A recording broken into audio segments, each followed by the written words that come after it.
Tonight on NAIT NewsWatch.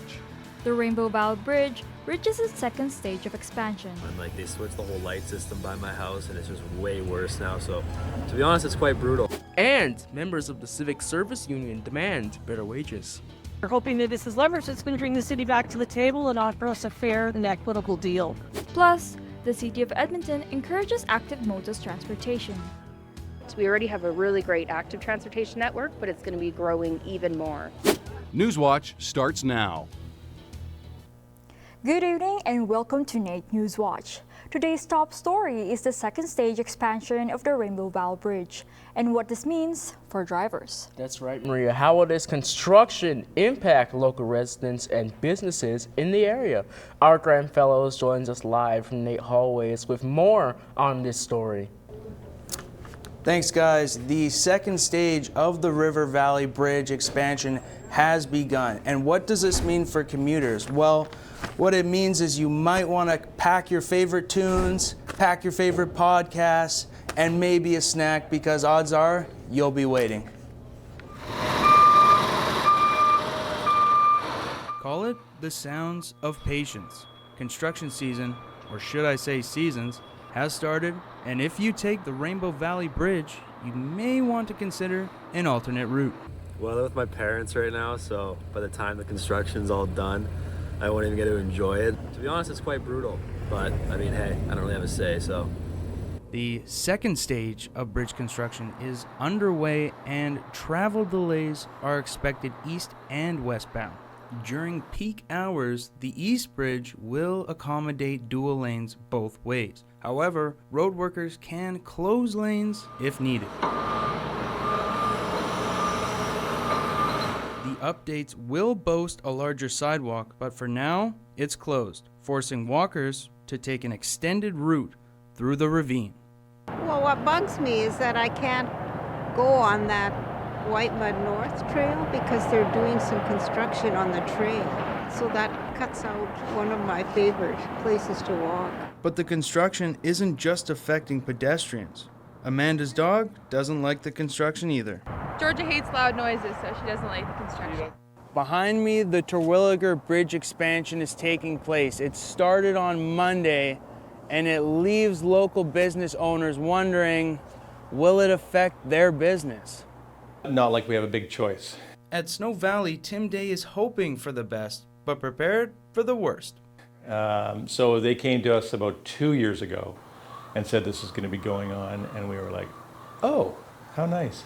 It shouldn't interfere with our business, but you never know. So for those traveling, that means leaving early, getting home late, and longer commutes.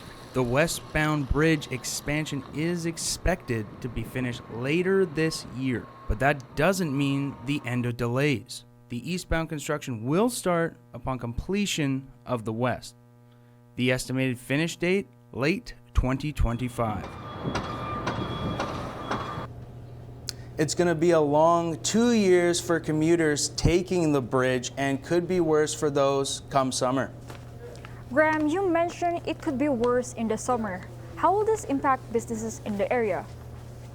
Yeah, Maria, I would say that businesses in the area are cautiously optimistic. When I spoke to Tim Day at Snow Valley, he mentioned some concern for noise come summer as they host weddings almost every weekend. He also stated that the entrance and exit of the ski hill and connected campground as RVs start to roll in.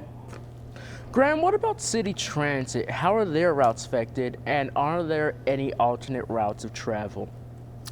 Yeah, Caleb, I would say all three buses that use this bridge are still using this bridge, but you should expect some delays, and that's buses number 31, 55, and 706. And as for alternate paths, your best bet on that side of the river would be 23rd Avenue or Fox Road. But if you want to avoid it altogether, your best bet's the Henday. Thanks, Graham. We'll be sure to update any further developments on this story. That's our Graham Fellows reporting live from the NAIT Hallways. You're watching NAIT NewsWatch, the next generation of news. Tensions are on the rise in the ongoing strike from Edmonton's largest labor union.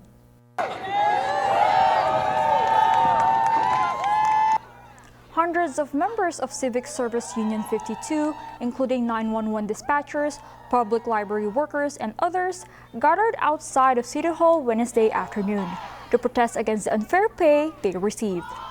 Our preference is to get a deal at the table, and with the strong strike mandates, we're hoping that sends a very clear message to city manager and city council that they need to come to the table and be prepared to present a fair deal. CSU 52 is prepared to strike if their employer refuses to negotiate. The City of Edmonton has made a final deal featuring a 7.25% wage increase over 5 years, which the union has declined to accept. The City of Edmonton is working to create safe and accessible routes, making it easier for people to choose to ride a bike, even when going to work.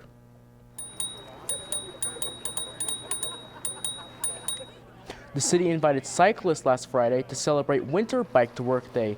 This makes it the 6th year the city hosted the event. The cyclists were treated to warm drinks and treats. They also shared tips and tricks on how they prepared their bicycles for the winter.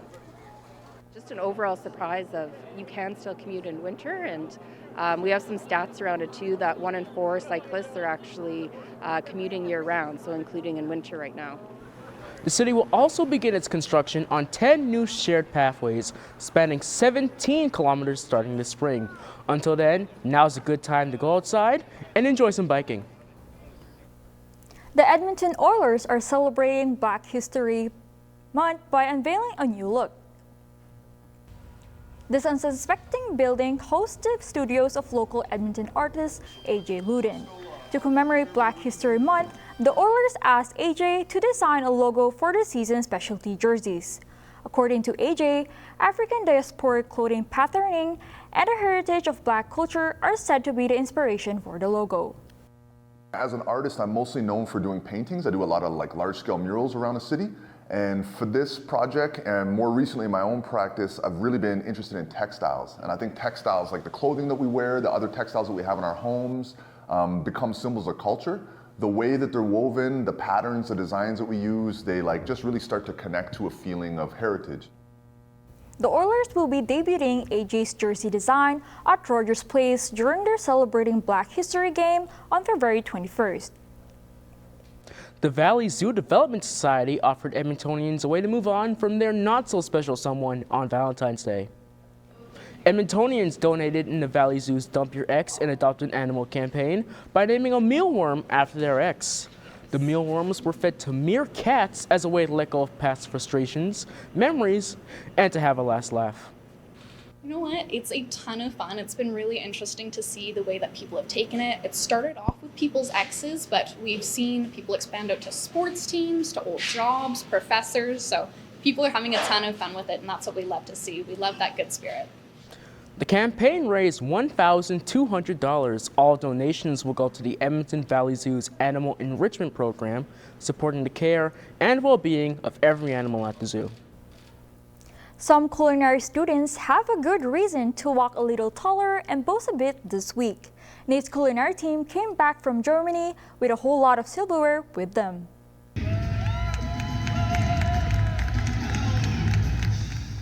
After almost 18 months of training for the IKA Culinary Olympics, NAIT's culinary team came back from Stuttgart, Germany with more than some chef outfits.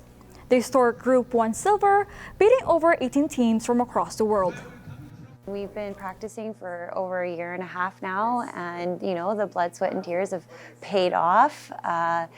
It's the muscle memory of the food and knowing the menu was the easy part. It was the unexpected that you can't prepare for. With this win, the team is hopeful to shine a greater light on NAIT's culinary program. The team made history as their category's only all-women team. After the break, we want to know your worst Valentine's Day experience. That's right, and world-class squash players face off right here in Edmonton. It's been pretty busy in there lately, and it's going to stay that way because this weekend NAIT is hosting ACAC Badminton Provincials, plus how people from all over the world have come to Edmonton to squash the competition. All that and more coming up in sports. I'm Selena Martinez-Barba, and coming up in weather, is it warm enough for skirt weather, or am I just crazy? Stay tuned to find out.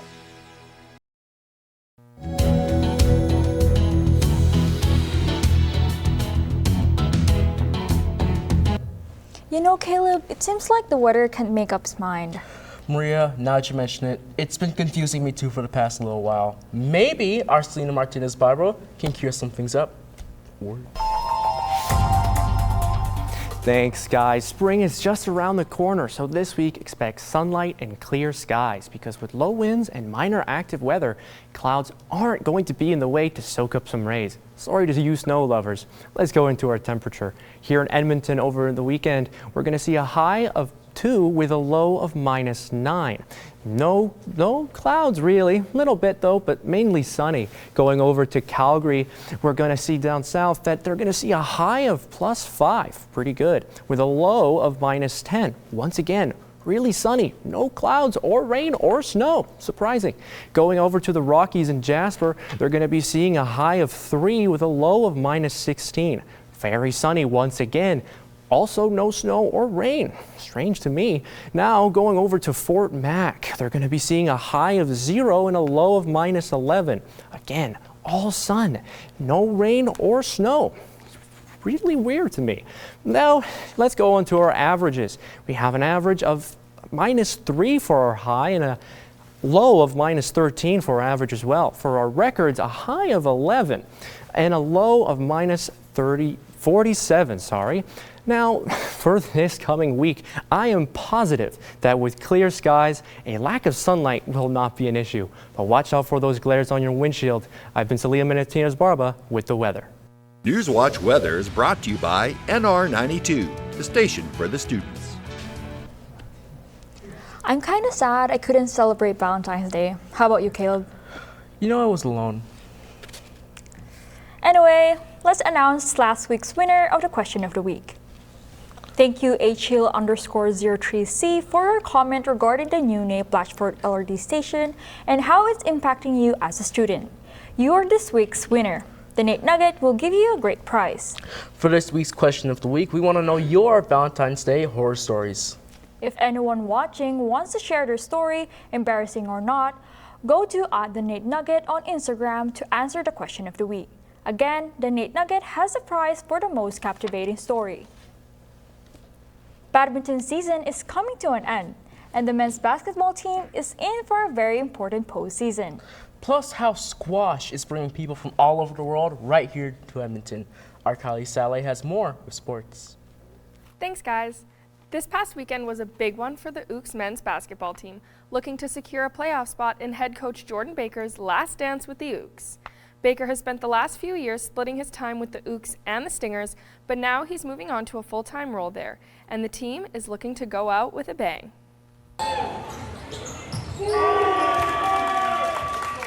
Last weekend held 2 of Baker's final home games with NAIT.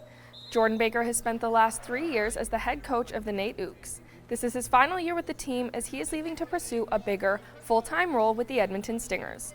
On Friday, Baker's Ooks took on the Lethbridge College Kodiaks, looking to secure their spot in the playoffs for their 5th consecutive year.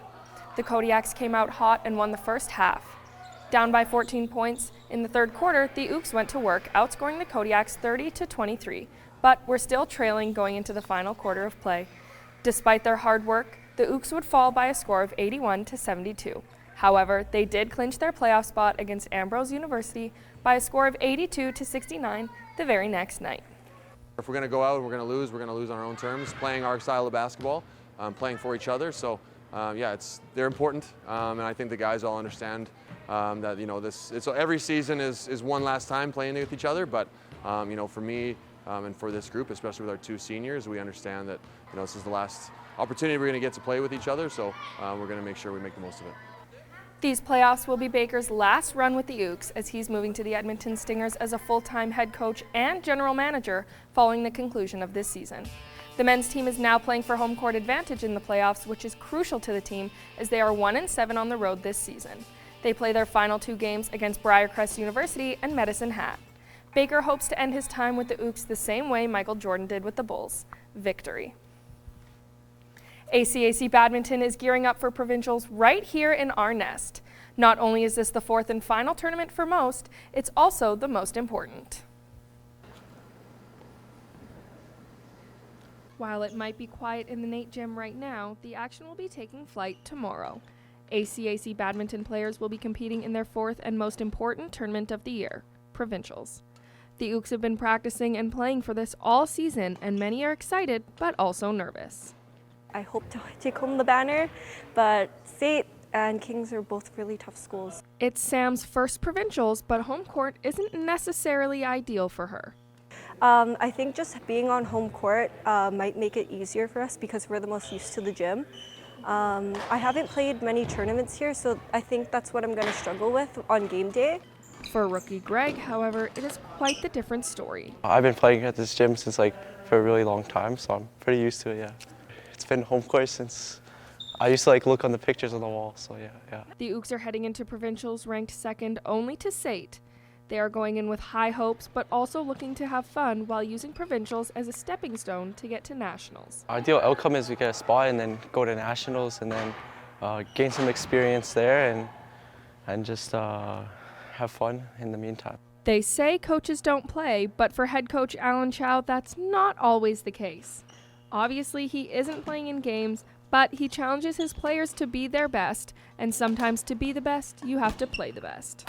Head coach Alan Chow is very proud of this team so far this year, but ultimately has one goal for them going into provincials: to win. Yeah, I'm looking to play provincials. Chow must be doing something right, as at the end of last season, he was awarded ACAC Badminton's Head Coach of the Year. And he brought all of those skills over into this season, bringing his team to provincials ranked second in the province. The top players from provincials will have the chance to compete at nationals and play to bring back a national title from the Canadian Collegiate Athletics Association. The 2024 nationals will be held at Dalhousie Agricultural Campus in Truro, Nova Scotia. Athletes from around the world have come to Edmonton hoping to squash their competition this week at the Be Clean Winter Open. With a $9,000 prize on the line, our Ben Draper has more.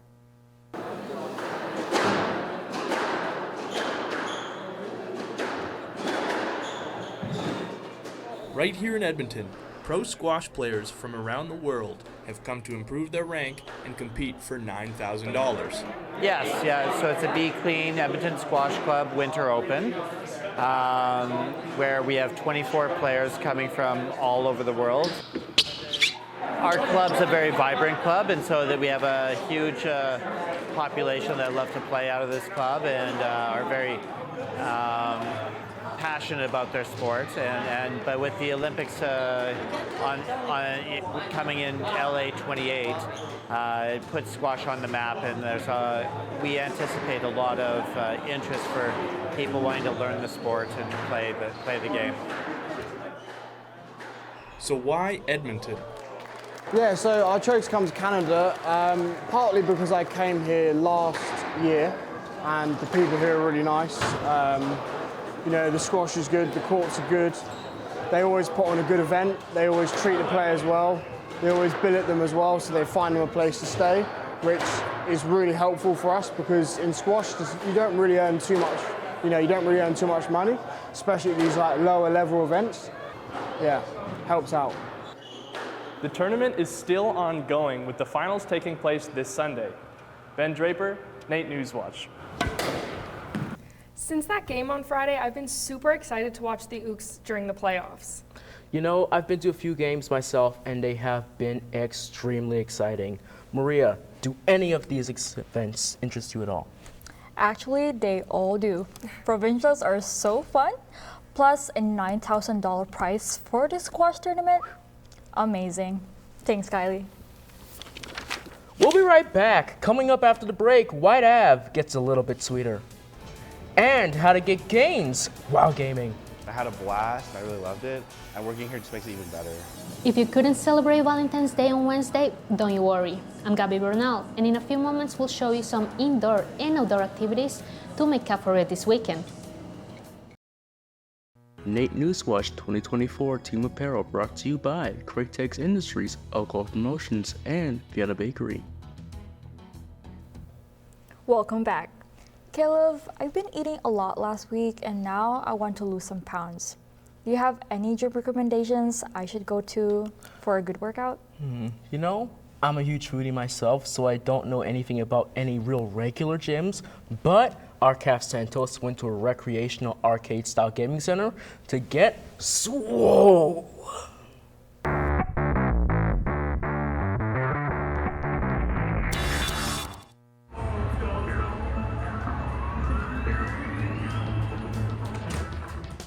Are you looking for fun and exciting activities to do with your family or friends? Look no further than Activate, an interactive gaming center that offers a range of challenging games to test your problem-solving skills, agility, and speed. Activate has 11 unique rooms to choose from, each offering different games and difficulty levels ranging from 1 to 10. Yeah, I've done it once before I worked here. I had a blast and I really loved it. And working here just makes it even better. Activate is open every day of the week from 9:30 a.m. to 10:30 p.m. and has 2 convenient locations in Edmonton. One in the south and one in the west. Whether you're in the mood for gaming, fitness, or entertainment, Activate has got you covered. You can choose any game and any room with 2 to 5 players. And if you have more players, you can split up and mix and match with others. The admission fee per person is $28, giving you at least 75 minutes of playtime. You can level up, collect points, and win prizes as you progress. So don't wait any longer. Gather your friends or family and head over to Activate for an unforgettable experience. When this task appears, shift in the directions given by the arrows. When this task appears. Dude, I am in Activate and it was awesome. You gotta try this! Woo! I'm Cap Santos with NAIT NewsWatch. Caleb, doesn't it bother you when a holiday lands in the middle of a busy week? You know it absolutely does, Maria. Lucky for us, NAITSA added a splash of love to our Wednesday with a fantastic Valentine's Day event. Not only that, but we have many more events going on around Edmonton this weekend. Our Gary Bernal has more.